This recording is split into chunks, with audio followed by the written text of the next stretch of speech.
ustedes? Muy buen día, bienvenidos a esta edición de Hora 7 aquí en la red. Fíjese que el pronóstico del tiempo para hoy habla de cielos despejados, de 28 grados como temperatura máxima, es decir, una temperatura muy agradable, pero a esta hora hay 9,4 grados. Ahí están las imágenes de la capital con Santiago ya moviéndose, con hartos autos en algunos sectores. Mire, Vespucio con Vicuña Maquena, por ejemplo. Harto movimiento a esta hora. 9,4 grados, como le digo, 28 en la jornada, pero no se ponga camisa de manga corta hasta ahora. No es buena idea. Está fresco en Santiago. Vamos a tomar contacto con Francisco Sanfurgo, que fue a las calles a buscar información y a contarnos qué es lo que ha pasado en las últimas horas en materia policial. ¿Cómo estás, Pancho? Hola, Pato, bien, buenos días. Harto frío hace, pero no por eso no vamos a contarle lo que ha sucedido, porque hay situaciones que preocupan. No es la primera vez que ocurre, porque un hombre de 26 años, identificado como Isaías Sobarzo Quirihueque, cayó desde un 11º piso en una construcción. Él estaba en un andamio y una de las tablas del andamio se partió por la mitad, cayendo desde los 11 pisos, lo que le generó una fractura de cráneo. Finalmente tuvieron que ponerle una placa de titanio y se encuentra bastante grave en este minuto. Su señora acusa, por cierto, negligencia de la empresa por faltas de medidas de seguridad, y esta es una situación que no es primera vez que ocurre. Si recordamos, hace poco más de un mes y medio en el Mall Plaza Egaña, uno de los trabajadores también falleció. Al parecer no estaba con su línea de vida, con su cuerda de vida, por lo que se produjo el accidente y cayó perdiendo la vida. Isaías Sobarzo tiene 26 años, se encontraba, como les decíamos, trabajando, y una de las tablas del andamio, que estaba en malas condiciones, se quebró, cedió, por lo que la esposa acusa a la constructora de negligencia y de poca preocupación respecto a la seguridad. Este tipo de tablas tienen que estar firmes, bien aseguradas, para entregar seguridad a los trabajadores, Patricio. Bueno, preocupante noticia de verdad. Sé que también has estado reporteando todo esto a partir del caso del actor Ariel Mateluna, el tema de la marihuana y esta delgada línea que existe en nuestro país entre el consumo, cuando una planta, por ejemplo, es para tu consumo personal, cuando pasa a ser tráfico. Claro, es un tema que ha salido en todos los medios en los últimos días. El joven actor chileno Ariel Mateluna, que encarnó el papel de Pedro Machuca en la película nacional, fue detenido por plantar plantas de marihuana en su casa. Tenía 32 de estas plantas, algunas alcanzaban hasta los 2 metros. Fue formalizado la mañana del miércoles, pero finalmente fue dejado en libertad, sumándose así a la larga lista de actores o personas famosas que están vinculadas con este problema de la marihuana, que es un tema a debatir y un tema bastante polémico. Los invito a ver la nota que preparó nuestro equipo de prensa a propósito del caso Ariel Mateluna.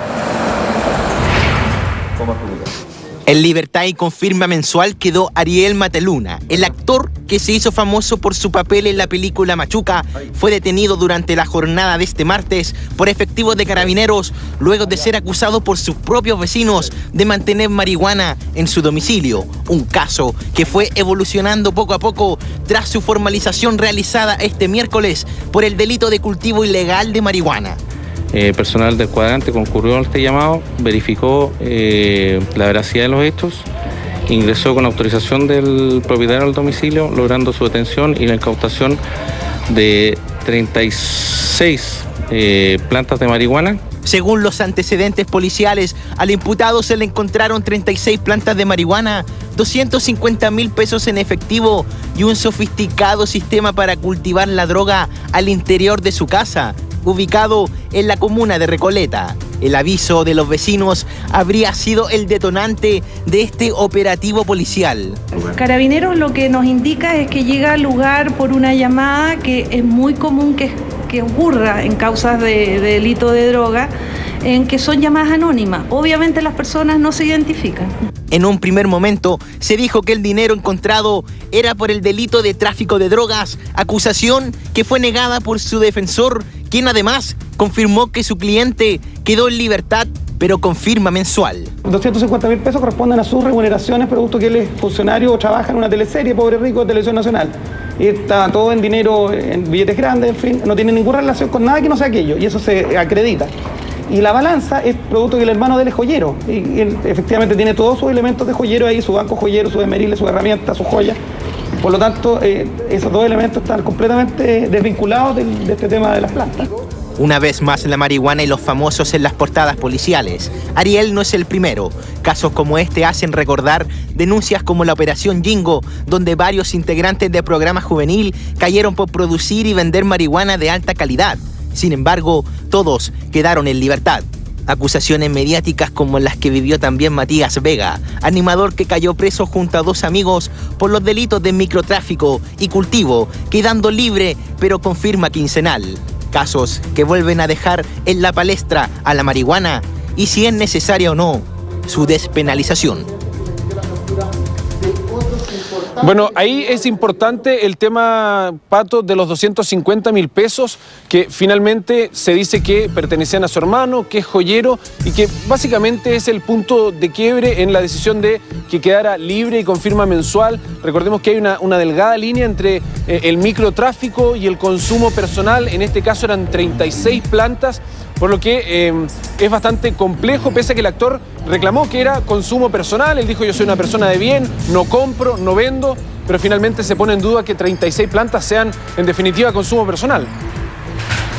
Sí, hay un par de temas bien interesantes ahí, Francisco. Uno de ellos tiene que ver con lo que decías tú, esa delgada línea entre el microtráfico y el consumo personal, en una ley que es bien esquizoide, por decirlo de alguna manera, porque te permite fumar marihuana, permite que tú la consumas, sin embargo nadie sabe de dónde la vas a obtener. Y si tienes una planta en la casa, bueno, ya se va a empezar a mirar si tienes billetes que no sabes explicar su origen, si tienes una balanza, si tienes muchas o pocas plantas. Es bien curiosa la situación que se da y parece que lo necesario es un debate en serio sobre el tema.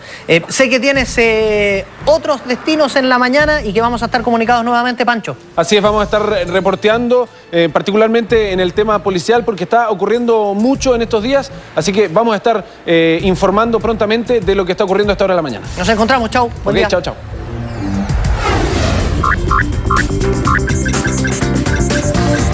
Lectura de los diarios de circulación nacional, comenzando por El Mercurio, que en su titular central dice: Gobierno fija nuevos desafíos en seguridad tras registrar el nivel más bajo de delincuencia desde que se mide en todo el país. Encuesta oficial de victimización, que se efectúa desde 2005, reveló caída de 5 puntos respecto al año anterior.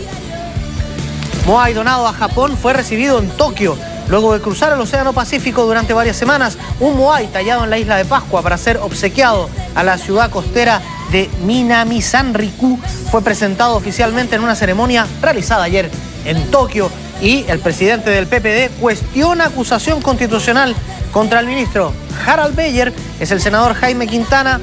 Acusarlo de algo que la Concertación no fue capaz de hacer tiene algo de hipócrita, dijo Quintana. Portada de La Tercera para hoy: hogares y víctimas de delitos caen a su nivel más bajo desde 2005. Ya estaba recogido en El Mercurio. Será tema aquí en esta edición de Hora 7. Orrego y Velasco se desmarcan de acusación a Beyer. Súmele a Quintana también.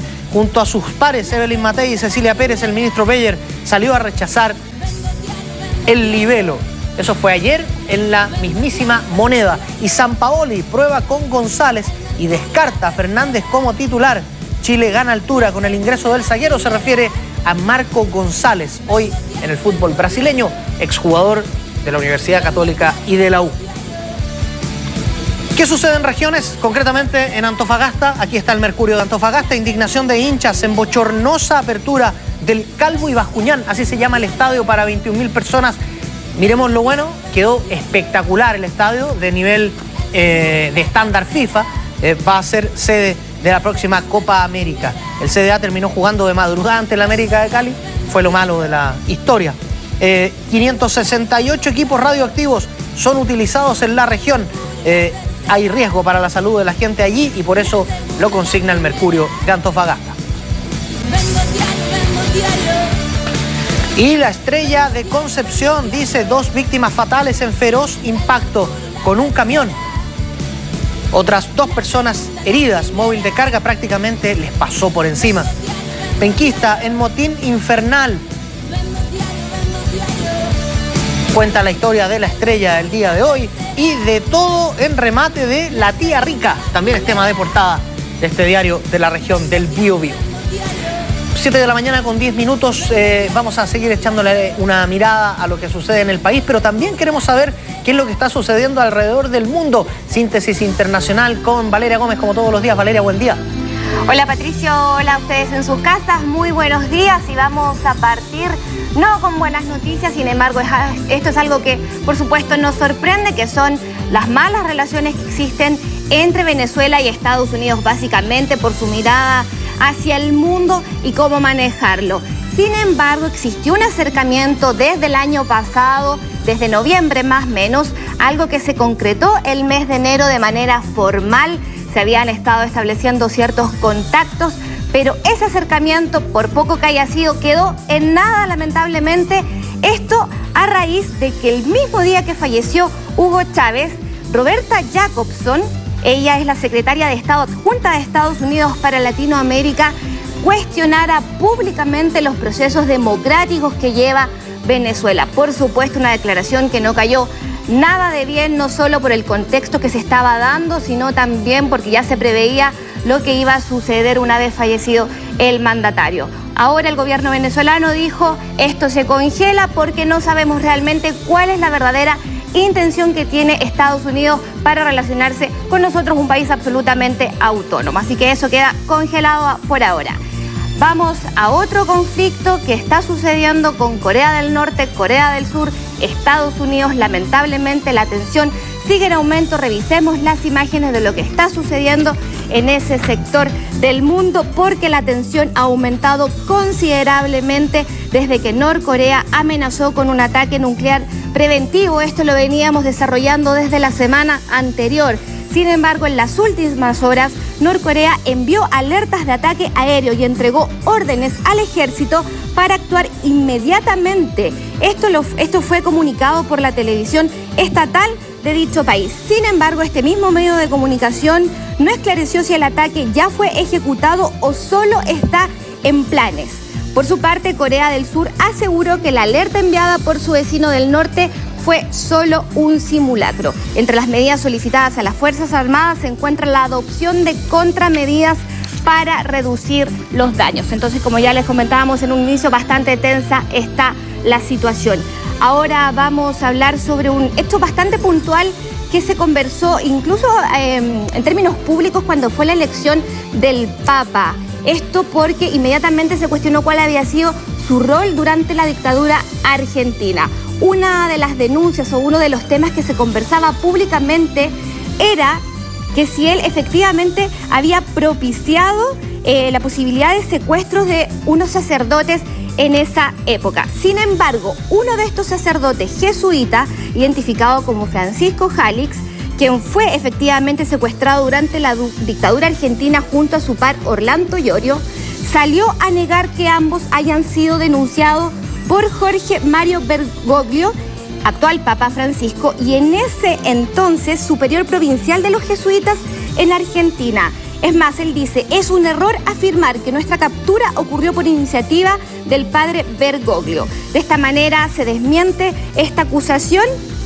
Sin embargo, por supuesto, el tema está latente y se aclara por parte de uno de los protagonistas de esta historia este cuestionamiento que se le había realizado actualmente al Papa Francisco I. Patricio, muy buenos días y a ustedes en sus casas. Muy buenos días. Ahí estaba Valeria Gómez con las noticias del exterior. Lo de Corea del Norte realmente preocupante por la cantidad de poder de armamento nuclear que ese país posee. Vamos a cambiar de tema y vamos a volver a nuestro país a una noticia que vimos reiterada en los diarios que revisamos hace solo algunos minutos y que tiene que ver con esta encuesta que habla de la baja en los índices de la victimización.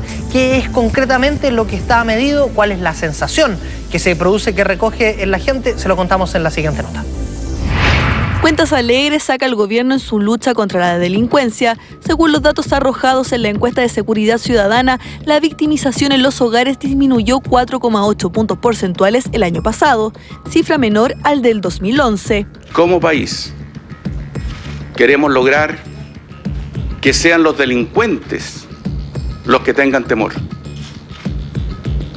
y que los chilenos y chilenas puedan vivir con tranquilidad y con seguridad. Hace más o menos 7 años, los índices en los hogares alcanzaban el 38,3% y en 2011 fue un 31,1%. Ahora el 26,3% para el gobierno es la prueba fehaciente que las cosas se están haciendo bien. Pero aún así todavía no se puede explicar el aumento y la reducción de las cifras, por lo que es importante tener detalles para ver cuáles son los puntos en los cuales se debe trabajar. Hoy día no es tan claro poderlas dar. Hoy día uno puede levantar ciertas hipótesis y que ha habido, digamos, un ejercicio de trabajo focalizado policial o de que la misma reforma ha permitido generar una persecución de ciertos delitos, pero solo quedarían a nivel de hipótesis, no tenemos cómo probarlo. Pese a lo positivo de la cifra, la percepción de los delitos sigue siendo alta, esto en relación al 70,1% en 2012, números que no acompañan la realidad, pero reflejan el temor de las personas con el simple hecho de dejar sus casas o salir con cosas de valor. Son las 7 de la mañana con 15 minutos. Usted ya veía la nota que va a introducir esta conversación. Está con nosotros Juan Carlos Ollanedel. Él es doctor en criminología de la Universidad Andrés Bello. Y bueno, nuestra idea, Juan Carlos, buen día. Antes que todo, es profundizar en esto porque a lo mejor a la gente en su casa de partida, esto de hablar de la victimización le suena como algo o lejano o confuso. ¿Qué significa concretamente que baje la victimización en el país? Que baje la victimización significa, en definitiva, que se reduce la cantidad de hogares o de personas que son víctimas de un delito. O más que ser víctimas de un delito, que perciben ser víctimas de un delito. ¿Se sienten menos vulnerables los chilenos a la delincuencia? Eso es lo que dice la encuesta. Y la gracia es que tenemos una encuesta que no partió en 2005, partió en 2003. Y que se ha mantenido estable desde el 2006 en adelante y se genera de forma anual, con la misma metodología. ¿Te parece una encuesta seria, de buena metodología, que arroja un índice que es fiable? Sí, sin duda. De hecho, la encuesta nacional es muy parecida, es casi una réplica de la encuesta británica, que es uno de los estándares internacionales base. La encuesta chilena, por el margen de error, por la estabilidad del equipo y básicamente por la metodología con la que levanta información, yo diría que es una de las más serias del continente. ¿Y qué es lo que pasó concretamente en el país en el último año entonces? ¿Qué es lo que hizo bien, lo hizo bien el gobierno en materia de combate de la delincuencia? ¿Por qué este resultado? Ese es uno de los elementos críticos que tiene la encuesta. La encuesta de seguridad ciudadana es como un muy buen termómetro. Sin embargo, en el marco de las políticas de seguridad ciudadana hemos dado el siguiente paso, que es tratar de explicar por qué pasan las cosas. En la nota, Javiera Blanco de Paz Ciudadana señalaba que lo único que podemos es dar hipótesis. Y es verdad.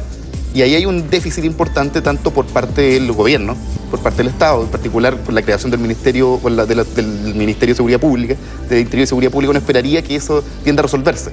Pero no existe una base de conocimiento suficiente que permita explicar el porqué. Sabemos que la victimización bajó, la sensación de temor bajó, pero todavía no tenemos herramientas ni una base académica suficiente para explicar por qué ocurre eso. Lo que pasa es que ahí lo interesante, y a lo mejor voy a reiterar una pregunta para poder profundizar allí, es si puede ser que este asunto sea lisa y llanamente de percepciones, que sea algo que tiene que ver con eficiencia comunicacional, por ejemplo, del gobierno, y no con una sensación de la... Voy a poner un ejemplo burdo, de la señora que vive en su casa, vive, por ejemplo, en Puente Alto, salía todos los días con temor y hoy, ¿qué? ¿Perdió ese temor? No necesariamente. La encuesta pregunta sobre... Claro, hay un elemento que es sesgo cognitivo, que la encuesta se basa en el reconocimiento de ser víctima de delito. De hecho, la encuesta pregunta claramente, ¿usted o algún miembro de su familia ha sido víctima de algún delito en los últimos 12 meses? Eso implica que todas las personas entienden delito de la misma manera. Perdón, esa es una de las preguntas. Esa es la pregunta principal. ¿Y esa es la que arroja la baja? ¿26%? Claro, hay dos formas de calcularla. Una es calcular con ese indicador directo y la otra es calcular a través de la suma de todos los delitos específicos que la encuesta mide. De hecho, la encuesta mide desde delitos económicos, en términos de si alguien te pidió una coima, un soborno o algo por el estilo, hasta si tú has sido víctima personalmente o algún miembro de tu familia de un robo por sorpresa, por ejemplo, el lanzazo. Y se pregunta por delitos específicos y por esta medición genérica de delitos. Pero eso implica, y ese es el supuesto heroico, no solamente de la encuesta nacional, sino de todas las encuestas de victimización, que todas las personas entienden delito de la misma manera. Ah, perfecto. Ese es un elemento. La encuesta se ha mantenido igual durante todo este tiempo. Sabemos que eso bajó. Y eso sí, a ciencia cierta, bajó. Y puedo hacerte una pregunta que ya no tiene que ver con tu interpretación como académico de la cifra y de la encuesta, sino que tiene que ver con tu percepción de la realidad. ¿Efectivamente crees tú que la delincuencia hoy tiene un efecto menor en la gente? ¿Hay menos delito? ¿Crees tú? ¿Se está controlando la delincuencia y fruto de eso aparece la cifra o no necesariamente hay una...? Lo que dice la encuesta es que las cifras bajaron. las causas de eso son, como te decía, y concuerdo con lo que dice Javiera Blanco, es difícil explicar el por qué. Puede ser, efectivamente, hay un Ministerio del Interior que ha desarrollado planes más específicos, por ejemplo, el sistema estratégico de análisis del delito. Se implementaron nuevos sistemas de gestión policial. Desde la reforma procesal penal aumentaron también las tasas de confianza en la justicia, y eso significa también que aumentaron también las tasas de reporte, porque la victimización tiene dos dimensiones. Uno es la percepción de delito, y el segundo elemento es la voluntad de reportar el delito. Lo que sí sabemos, y las cifras lo confirman, es que la voluntad de denunciar el delito del que tú percibes has sido víctima se ha mantenido más o menos estable en los últimos 3 años. Alrededor de un 40-42%, a pesar de que por región hay diferencias importantes. Las razones de eso no las sabemos. Sí sabemos que ya que la voluntad de denunciar se ha mantenido constante y la cifra total de victimización bajó, es que efectivamente la cantidad de hogares victimizados bajó. Eso sí lo podemos saber, eso sí lo podemos decir a ciencia cierta. Juan Carlos Llanedel, te agradezco mucho que hayas venido a conversar con nosotros hoy en la red. Que estés muy bien.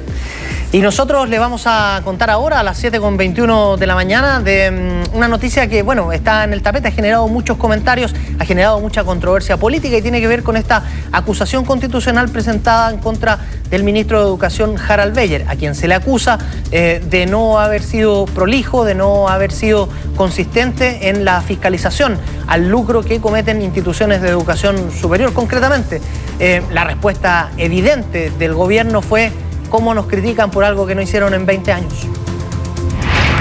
Que las soluciones entregadas a los estudiantes de la Universidad del Mar son improvisadas, que no tomó en cuenta el informe de la Comisión de la Cámara que investigó el lucro en las universidades privadas y que incurrió en abandono de deberes sistemático como ministro. Es el cúmulo de supuestas negligencias y equivocaciones que engloba la acusación constitucional contra el ministro de Educación, Harald Beyer, dispuesta en 96 páginas y que fue presentada este miércoles en la Sala de Partes de la Cámara de Diputados y que de inmediato generó reacciones en el oficialismo, lanzando dardos en contra del gobierno de la Concertación, responsabilizando de no haber fiscalizado y entregar acreditaciones a instituciones de educación superior que no cumplían los requisitos.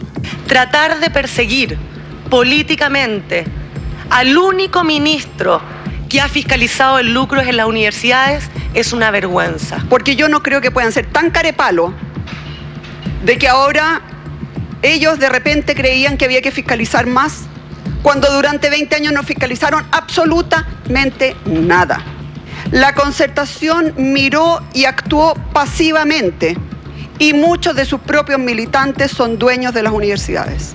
Dentro del informe plantean la abstención de manera notoria con la que habría actuado el ministro al no iniciar procesos sumarios o de fiscalización sobre las denuncias que el Ministerio de Educación recibió de particulares. Acusan también el abandono de deberes de Beyer en situaciones en que la ley le exigía dictar reglamentos que habrían permitido al Ministerio actuar en forma más efectiva en relación con el control del lucro y de los negocios en el sistema de las universidades privadas. Llega a tal grado la desprolijidad de la acusación que, por ejemplo, se nos acusa de no haber enviado 4 reglamentos que requerían las leyes. Pues bien, 3 de ellos ya están publicados y hay otro que no es responsabilidad del Ministerio de Educación. ¿De qué acusación me están hablando? La verdad es que no tiene ningún fundamento, los argumentos son débiles, es un proyecto político finalmente, no es una acusación constitucional. El texto fue aprobado por los jefes de los partidos de la Concertación. Los diputados de oposición que integran la Comisión de Educación de la Cámara Baja se manifestaron confiados del informe y de paso le enviaron un tirón de orejas al presidente Piñera. Y esperamos que con esto el presidente de la República entienda que tiene que colocar a ministros que hagan su pega, que entienda que tiene que colocar a ministros que tengan la capacidad y los pantalones de que no siga existiendo lucro en la educación superior chilena. Nosotros hace mucho tiempo que venimos insistiendo en la necesidad de que este ministro no siga en su cargo, sobre todo por la responsabilidad y complicidad que ha tenido con el lucro. Lo vimos en cómo ha reaccionado con la Universidad del Mar, cómo ha omitido la existencia del lucro en el informe de cierre. Esta es la 7ª acusación constitucional contra un ministro y la 3ª de uno de educación tras volver a la democracia.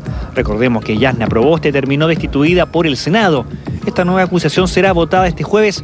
De ser aprobada por más de la mitad de los diputados presentes, Beyer quedaría suspendido temporalmente de su cargo y sería el Senado quien debería decidir si es o no culpable. 7 de la mañana con 24 minutos, veía usted la nota, seguramente tenga usted en su casa una posición respecto de esta acusación constitucional. Nosotros se lo vamos a preguntar a Andrés Fielbaum, él es presidente de la Federación de Estudiantes de la Universidad de Chile. Andrés, buen día. Gracias por estar aquí. Quería, antes de entrar en el terreno que tiene que ver con tu investidura de presidente de la FECH, a ti como estudiante, ¿qué te pasa cuando participas de las movilizaciones, cuando crees firmemente en que en materia de educación tiene que haber un cambio, entre otras cosas, que no se lucre más, y ves esto, ves esta reyerta política que se armó por una acusación constitucional? Mira, a nosotros la pelea entre concertación y derecha nos interesa bien poco. A nuestro juicio, de hecho, esta acusación constitucional al final del día solamente puede ser entendida como un producto de las movilizaciones estudiantiles, porque hace 2 años hubiera sido impensado que a un ministro se le podía acusar constitucionalmente por no fiscalizar adecuadamente el lucro. Y en ese sentido nos parece positivo que de una vez por todas se entienda que después de las movilizaciones del 2011, del 2012 y las que van a ocurrir también con seguridad este año, es impresentable tener un ministro que no esté dispuesto a atacar realmente el lucro en forma sistémica, sino que esté permanentemente evadiendo el tema. ¿No lo quiere atacar él, a tu juicio? A nuestro juicio la acusación de hecho se justifica, incluso si es que uno la mira desde la óptica propia del sistema actual de educación contra el cual tanto nos hemos movilizado. Por un lado no lo quiere atacar, o sea, cuando hace solamente un mes el ministro Beyer dice no tengo pruebas de que existía lucro en la Universidad del Mar, cuando ya había un informe incluso del propio Consejo Nacional de Educación que así lo afirmaba, es una clara demostración de que el ministro no está dispuesto a enfrentar el tema. Y además de eso, el pésimo manejo en la gestión de la Universidad del Mar, cuando apresuró un cierre. Acá estamos todos de acuerdo que la Universidad del Mar no podía seguir existiendo como era. Pero él apresuró un cierre justamente a nuestro juicio para dar un golpe mediático y de esta forma no enfrentar el lucro en serio, pero terminando con solamente 3.000 estudiantes reubicados de un total de 18.000. Estos estudiantes que tienen ahora una doble deuda, una deuda con la universidad que ya colapsó y con la nueva universidad, y más encima mintiéndole al país, dijo que existían convenios firmados y después el propio subsecretario de la Comisión de Educación tuvo que decir que eran solamente acuerdos verbales. Ayer Evelyn Matei dijo que, siendo ella parlamentaria de oposición, había acusado concretamente a universidades, de hecho las nombró por estar incurriendo en lucro, y dijo que las autoridades de la concertación habían evadido cualquier fiscalización a ellas. ¿Qué pasó en esos 20 años entonces? O sea, cuando yo digo que esta acusación solamente puede ser producto de las movilizaciones, es porque uno se da cuenta que no está ni en el ADN de la concertación ni de la derecha realmente estar en contra del lucro. Cuando uno mira el actual gobierno, la propia señora Matei el día de ayer citaba un libro de María Olivia Monkeberg, en el fondo en el cual se explica muy bien las redes que hay detrás del lucro en las universidades. Bueno, dentro de esas redes están el señor Lavín, el señor Larroulet, que hoy día siguen siendo incluso el día de hoy ministros de Estado. Entonces es evidente que al gobierno no le interesa atacar el lucro. Y cuando uno mira la concertación, de hecho tengo acá una listita de cosas que son recientes, no son solamente los últimos 20 años, cuando uno se da cuenta de que recién el día martes aprobaron en el Senado la idea de legislar por una superintendencia que viene solamente a blanquear el lucro. Bueno, entonces ¿de qué estamos hablando? Cuando uno mira que siguen existiendo militantes en la concertación que lucran con la universidad, también. Cuando uno se pregunta por qué la acusación constitucional llegó hoy día a 10 meses de las elecciones y no fue hace 4 o 6 meses cuando el ministro Beyer, al menos desde que se rechaza el informe de la Cámara de Diputados, que uno podía pensar... Tan cuestionable como ahora. ¿Por qué llega hoy día? Entonces uno se da cuenta que, bueno, y fundamentalmente también la falta de autocrítica de la expresidenta Bachelet, de por qué también en su gobierno se estuvo lucrando y no entendiendo que ella es candidata hoy día, en el fondo, que la autocrítica es más necesaria. Andrés, ¿va a hacer esto o es este tema un reimpulso a las movilizaciones? ¿Le da de alguna manera más fuerza a la idea de que en este tema hay que movilizarse? O sea, este año para nosotros sin duda que va a ser un año movilizado, no por la acusación constitucional en sí misma. El movimiento estudiantil ya votó a Lavín, ya votó a Bulnes y la verdad es que no han cambiado mucho las cosas con eso. Entonces acá el objetivo no es estar votando ministros. Lo que nos parece importante, como te decía antes, es que quede claro que un ministro, después de las movilizaciones estudiantiles, no puede mantenerse en su cargo si es que no va a enfrentarse al lucro. Y este año va a ser de movilizaciones principalmente porque el problema sigue ahí. Porque después de 3 años el gobierno sigue intentando resistir en lugar de avanzar en reformas estructurales y porque nos parece fundamental dejar en claro que si es que no hay reformas que vengan desde la raíz, entonces el problema va a seguir tal cual. Mientras no seamos capaces de abrir la moneda y permitir que seamos justamente los movimientos sociales los que guiemos las directrices, entonces finalmente esta vieja política no va a entender lo que está ocurriendo. Y especialmente con la coyuntura que está ocurriendo con la Universidad SEC, Pedro de Valdivia, Santo Tomás. O sea, hoy día hay casi 100.000 estudiantes, o más de 100.000 estudiantes de hecho, que a mí no me gustaría estar en sus pies sabiendo que especialmente con este ministro en la cartera, les puede ocurrir lo mismo que le está pasando hoy día a los compañeros de la Universidad del Mar. La persona que estaba a cargo de la recolocación de los estudiantes renunció, y me parece un hecho sintomático, ¿no? Andrés Filban, muchísimas gracias por haber venido a conversar con nosotros. Que tenga buen día. Igualmente. Bueno, y vamos a cambiar de tema y le vamos a contar que ayer la Cámara rechazó esta propuesta de sueldo mínimo que hizo el gobierno. Es un reajuste que lo fijaba en 205.000 pesos, pero sí aprueba la idea de legislar. Es decir, quiere entrar en la discusión, le interesa, pero la cifra es la que no satisface por ahora. Este miércoles, la Cámara de Diputados rechazó el proyecto sobre el reajuste del sueldo mínimo de un 6,2%, equivalentes a unos 205.000 pesos, propuesto por el Ejecutivo, así como también los montos determinados para la asignación familiar.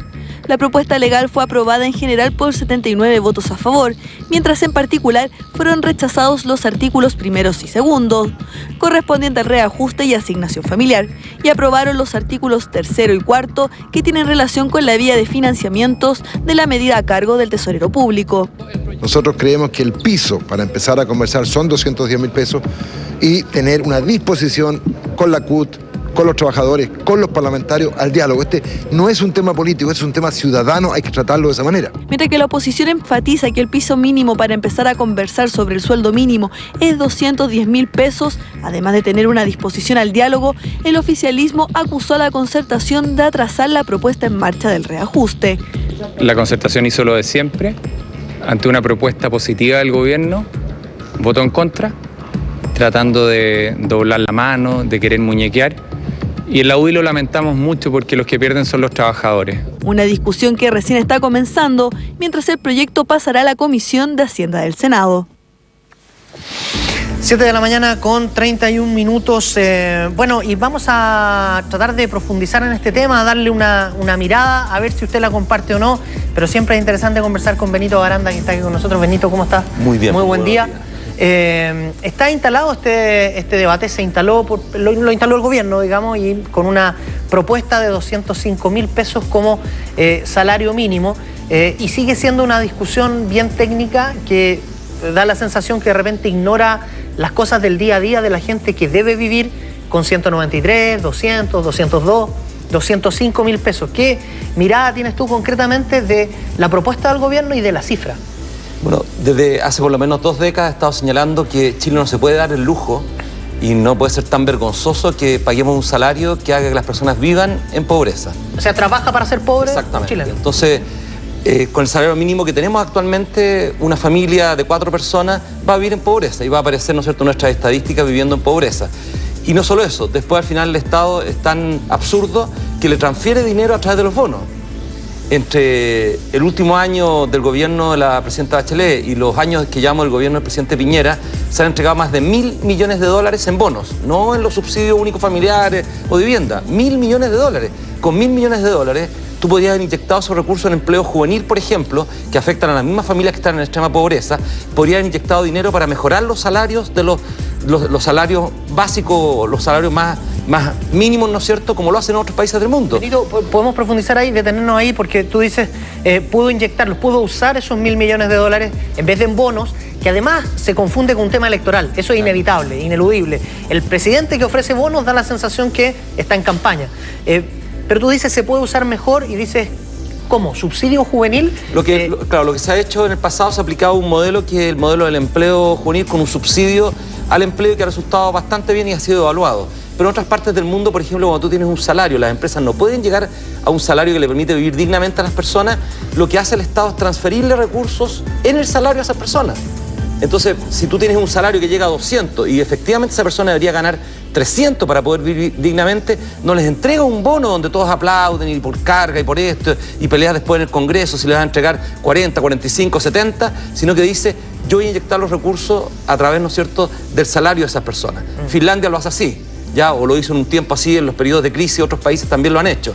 Entonces, el modelo que se utiliza es un modelo que les encanta a los economistas, no solo a los economistas de este gobierno, a muchos economistas, que es decir, no tengo dinero permanente, ¿no es cierto?, entonces voy a focalizarlo en entregar estos bonos. La historia demuestra que en el único experimento masivo que se ha hecho en torno a esto, que es Estados Unidos, que la pobreza no ha bajado. Es la misma de 1960 y tanto. O sea, ha continuado porque los bonos no te permiten salir de la pobreza. De hecho, la gente en Chile Solo el 18% dice que el bono permite salir de la pobreza según la encuesta CEP. Y antes era más del 20% que decía eso. Entonces, si efectivamente tú quieres focalizar los recursos para ayudar a las personas a salir adelante, no tienes por qué hacer caridad desde el Estado. Tienes que buscar la justicia. Y la justicia se busca justamente asegurando que los salarios te permitan vivir dignamente. No puedes trabajar un mes completo y pasarlo pésimo cuando te paguen al final del mes. Para ser pobre al fin de mes. Claro. Benito Baranda, hablaste en algún momento del ingreso ético, del sueldo ético familiar, y después da la sensación de que algo pasó a medio camino y lo transformaron en el ingreso ético familiar, que de alguna manera es una trampa, porque es decir, claro, si trabaja el hombre, si trabaja la mujer y trabaja un hijo, por poner un ejemplo, hay un ingreso que es el que permite que la familia se sostenga. Pero hay muchísimas casas donde solo el jefe de hogar trabaja. ¿Qué pasa ahí? La creación del ingreso ético familiar es una trampa, por supuesto, porque lo que pidió Monseñor Goich en su época, lo que se habló, ¿no es cierto?, y lo que muchos propusimos es tener un salario que le permita vivir con dignidad a la persona. Y ese salario no tiene que estar asociado a subsidios estatales, porque si no es una locura. Imagínate que tú eres explotado en el trabajo donde estás y después el Estado te ayuda para no ser explotado y te transfiere dinero en bono o en ayuda social. Eso no es. Tú deberías trabajar en un país con la riqueza que tiene Chile, casi $20.000 de ingresos per cápita. El ministro dice, somos el salario más alto de América. Sí, pero veamos el costo de la vida y veamos también el PIB que tenemos en Chile y cómo se ha distribuido, cómo se ha concentrado parte de ese ingreso en aquellos que estamos en el 10% más rico. Entonces, tú tienes que asegurar un salario ético familiar, no un ingreso. El ingreso al final termina, ¿no es cierto?, supliéndose por subsidios que entrega el Estado, pero no por lo que te tienen que pagar por justicia, por el trabajo que tú realizas en el lugar donde estás.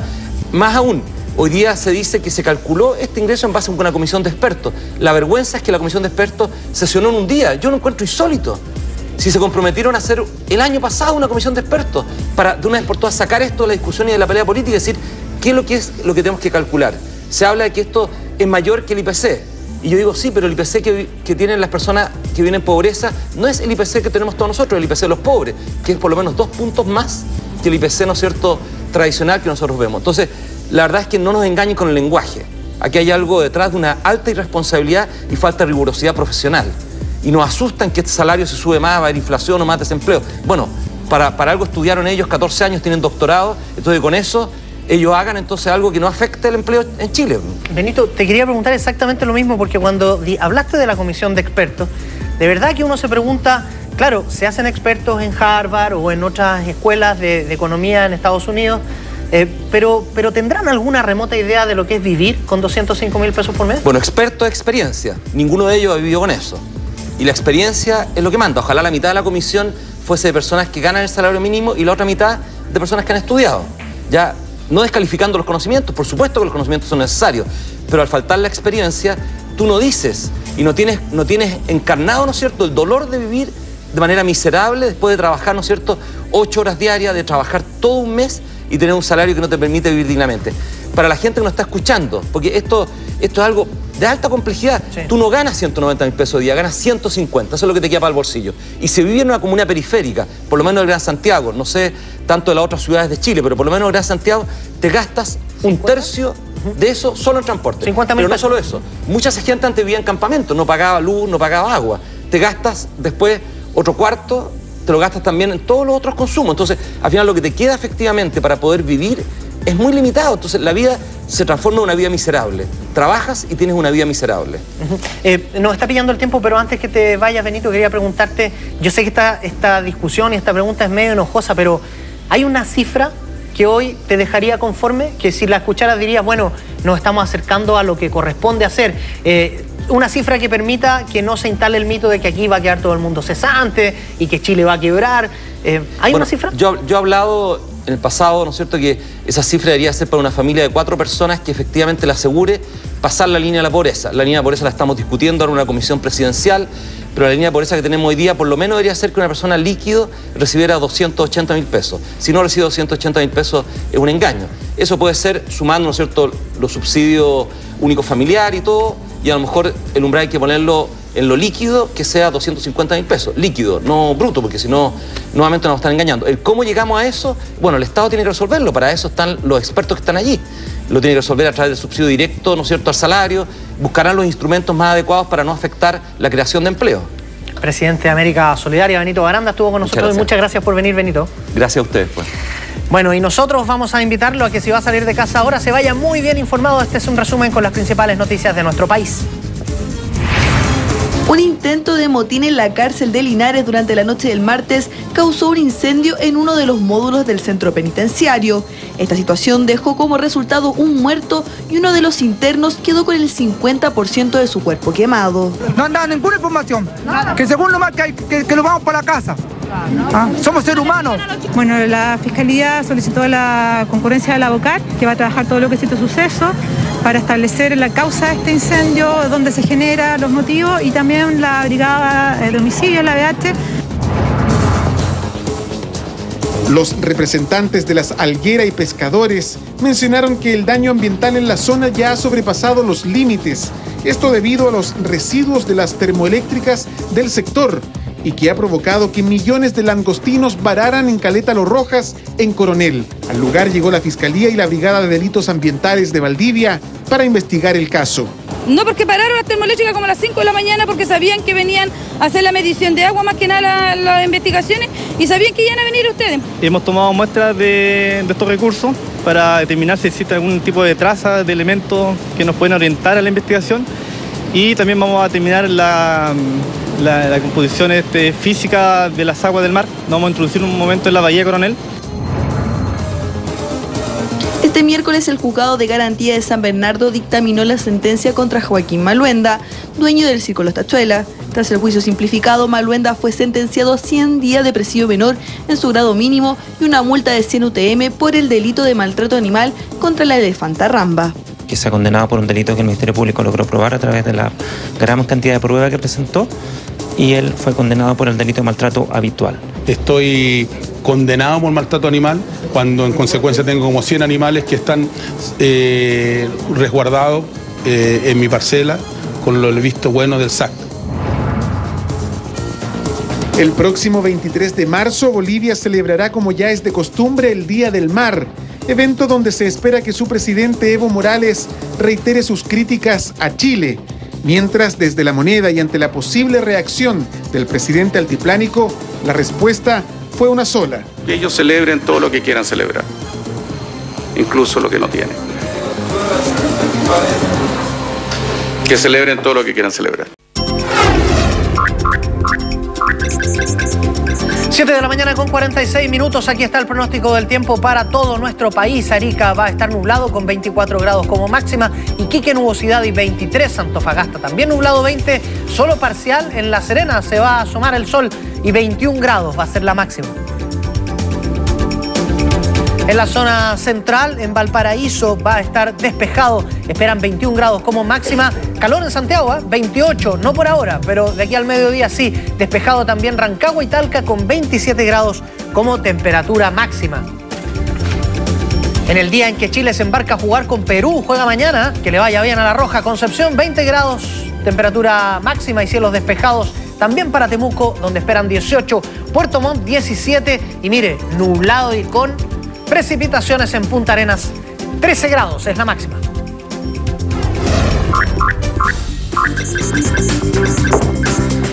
Revisamos más diarios de circulación nacional. Aquí está el Publimetro. Victimización en los hogares baja 26,3%. Se lo hemos contado, ¿no? La encuesta anual de Seguridad Ciudadana reveló que los hogares con alguno de sus integrantes víctimas de delito bajó 4,7%. El bullying en Latinoamérica. Informe de Publimetro sobre la realidad del acoso escolar en los países donde se edita este periódico. Son muchos por lo menos. Y fuerte fiscalización a pescados y mariscos en la víspera de Semana Santa. Vimos la imagen ayer aquí en Hora 7 en vivo cuando Rosa Villar se llegó a fiscalizar, ¿se acuerdan? ¿Qué dicen las últimas noticias en su portada? Machuca defiende sus matitas. Es mi bajativo. En mi casa la marihuana la llamamos la santita, dijo el actor Ariel Mateluna, que pasó horas bien incómodas, acusado de tráfico. Después la cosa quedó en nada. Y los cracks de La Roja que se peinan en Twitter, el truco de la pareja que cobró 2 seguros de vida y 5 razones para cambiarse en mayo al 4G, sistema sucesor del 3G. Aquí está la cuarta. Lo paqueó por machucao.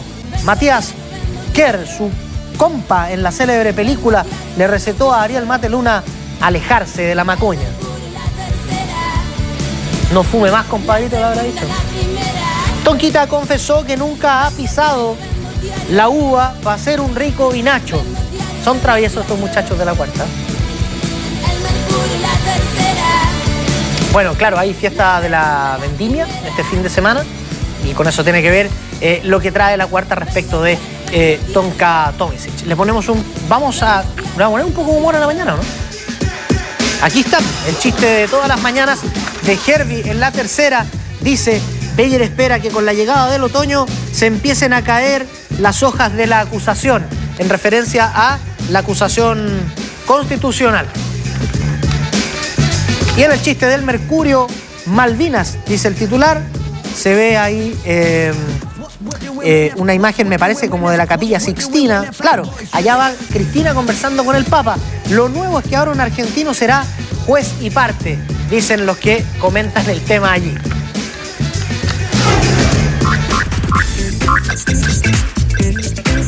7 de la mañana con 50 minutos, les vamos a contar algo que tiene que ver con Lady Di, que después de su muerte sigue siendo tema y haciendo noticia. Esta vez tiene que ver con 10 vestidos que pertenecieron a la princesa Diana de Gales, que fueron subastados hoy por la casa británica Kerry Taylor. Las piezas se vendieron por 1,3 millones de dólares. Un traje de terciopelo azul oscuro diseñado por el inglés Victor Edelstein, que la princesa Diana lució en una cena en la Casa Blanca en 1985, fue la pieza que alcanzó mayor valor en este remate celebrado en Londres, al venderse en $362.000 para un vestido. Para que tomen las proporciones, la primera esposa del príncipe Carlos de Inglaterra lució ese vestido de gala durante una velada con el entonces presidente estadounidense Ronald Reagan, en la que compartió un baile con el actor John Travolta. La subasta de hoy brindaba la oportunidad de adquirir un pedazo único de la historia británica. Hemos atraído a compradores de todo el mundo, incluidas Asia, América, Austria, Australia y, por supuesto, el Reino Unido, dijo la casa de subastas en un comunicado. Se fue otro traje de terciopelo, pero negro, en $163.000 y así, y la suma, 1,3 millones, para que se haga una idea. 7 de la mañana con 51 minutos, la protagonista de esta historia es Selena Gómez. A 4 meses del término de su relación con Justin Bieber, la cantante y actriz estadounidense Selena Gómez habló por primera vez del ídolo adolescente durante una entrevista con David Letterman. La ex figura de Disney acudió anoche al Late Show del reconocido animador de TV, donde no evitó referirse a su expareja cuando el interlocutor lo quiso. La última vez que estuviste aquí fue con Justin Bieber. Ya no pasa nada con eso ahora, dijo Letterman, a lo cual Selena Gómez respondió: no, estoy soltera, estoy tan bien, afirmó. Está duro eso, cuando eres ex y dicen, es que ahora estoy tan bien, sin ti, pelmazo. Es duro ese momento. Tras esto, el animador recordó que el canadiense también acudió a su programa tras el fin de su relación con Gómez y que ambos terminaron llorando al hablar de distintos temas íntimos. Ante esto, la ex protagonista de Los Hechiceros de Waverly Place dijo: bueno, entonces somos dos.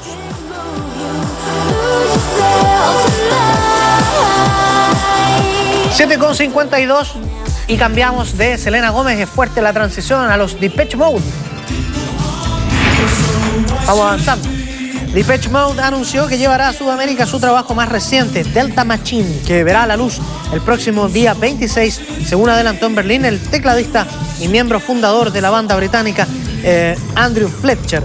Según dijo el músico en un encuentro con medios de la banda, es muy consciente del gran número de seguidores que tiene en Sudamérica y recuerda que su anterior gira allí fue un gran éxito. No quisiéramos no regresar, dijo Fletcher, al tiempo que señaló acordarse de que todos los conciertos en Sudamérica fueron increíbles, con voces maravillosas desde el público, que realmente cantó mucho. Eso es como un sello del público latinoamericano, que es bueno para cantar en los conciertos. Otra razón para volver, aseguró, es también el vino y la comida en Chile, por ejemplo, que calificó de fantásticos. Ese recuerdo tiene Fletcher de Depeche Mode de nuestro país. La gira internacional de la banda, integrada además por Martin Gore y Dave Gahan, arranca el próximo 4 de mayo en la ciudad francesa de Niza y va a llevar a este grupo también a España al Festival BBK Live de Bilbao.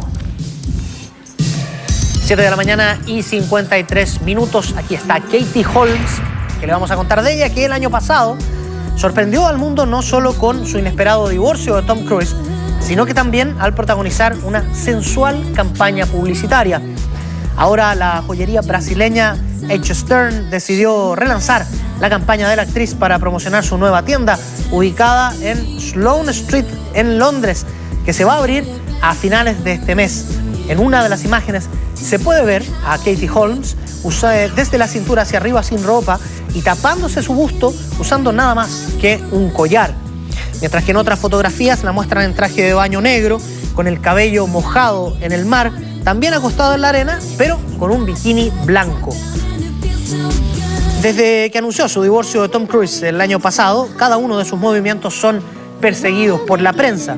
En una entrevista reciente con la revista Allure, la ex protagonista de la serie Dawson's Creek aseguró que tras un difícil 2012, espera que este año sea mucho mejor y no solo para ella, sino que para todo el mundo. 7 de la mañana con 55 minutos y esta es una de nuestras secciones favoritas, cuando le contamos cosas de nuestra musa, de Sofía Vergara, la actriz colombiana que le confirmó a la revista Vogue que se está preparando para convertirse en madre por segunda vez mediante un tratamiento que incluye la congelación de sus óvulos. La intérprete de la serie de televisión Modern Family explicó que está comenzando con la fase previa a la extracción de sus óvulos, por lo que debe tener especial cuidado con la alimentación, tomar pastillas de hormonas y después inyecciones de hormonas. Quieren conseguir tantos óvulos como puedan, porque aunque los produces normalmente no son buenos, tienen que ser perfectos. Mi novio tiene 37 años y es más joven que yo, nunca ha tenido hijos, aseguró la actriz madre de un joven ya de 21 años que se llama Manolo. Vergara luce orgullosa su anillo de compromiso que le regaló el empresario Nick Love, una joya que le encanta porque, comillas, es lo suficientemente grande. Si hubiera sido más grande, no me la podría poner todos los días. Y si hubiera sido más pequeña, no me habría gustado, dijo la bellísima actriz colombiana. Recordó para la revista que durante un tiempo, tras irse a vivir a Los Ángeles, dio clases para eliminar su acento latino hasta que se cansó de gastar tanto tiempo y dinero y estar más preocupada de cómo decía las cosas que de interpretar. Un día dije, basta, si no puedo conseguir un trabajo con mi acento, entonces es que no hay un trabajo para mí. Y la suerte empezó a cambiarle, estaba transformada en una actriz súper importante en la industria de la televisión en los Estados Unidos. 7 de la mañana y 56 minutos, éxitos de taquilla, de eso vamos a hablar ahora, de Oz the Great and Powerful, que hizo honor al poder de su personaje, el Mago de Oz, y extendió su dominio como si fuera un truco en las taquillas de Estados Unidos y Canadá a este fin de semana. El film de Walt Disney en 3D encabezó las recaudaciones por segunda semana consecutiva con $42,2 millones, según proyecciones que difundieron el domingo los estudios. La película, dirigida por Sam Raimi, capturó $46,6 millones en el extranjero para una recaudación mundial en 2 semanas de, escuche bien, $281,8 millones. Las cifras convierten, pero con largueza, a Oz en el éxito taquillero más importante en lo poco que va de 2013. En contraste, no le fue bien a películas de acción para hombres como The Last Stand con Arnold Schwarzenegger.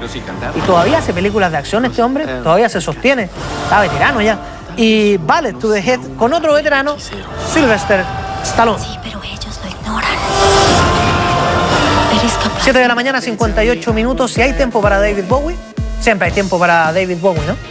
Bueno, de él le vamos a contar. El ícono del rock británico David Bowie volvió a conquistar este domingo el ranking de ventas en su país al conseguir por primera vez en 20 años que su nuevo álbum, The Next Day, sea número 1.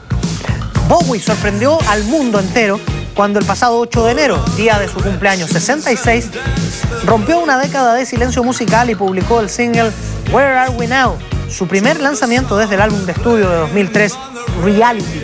El single fue extraído del disco The Next Day, que esta semana se convirtió en el álbum más vendido de Reino Unido en 2013. Anunció este domingo la Official Charts Company, la compañía oficial de listas, encargados ellos de ver cómo le va a las canciones, ¿no? Bowie vendió 94.000 copias de su álbum, superando la cifra de 71.600 ejemplares que alcanzó el disco Opposites de los rockeros escoceses Biffy Clyro cuando fue publicado en enero. Siempre es un placer, siempre es grato contarle del gran David Bowie.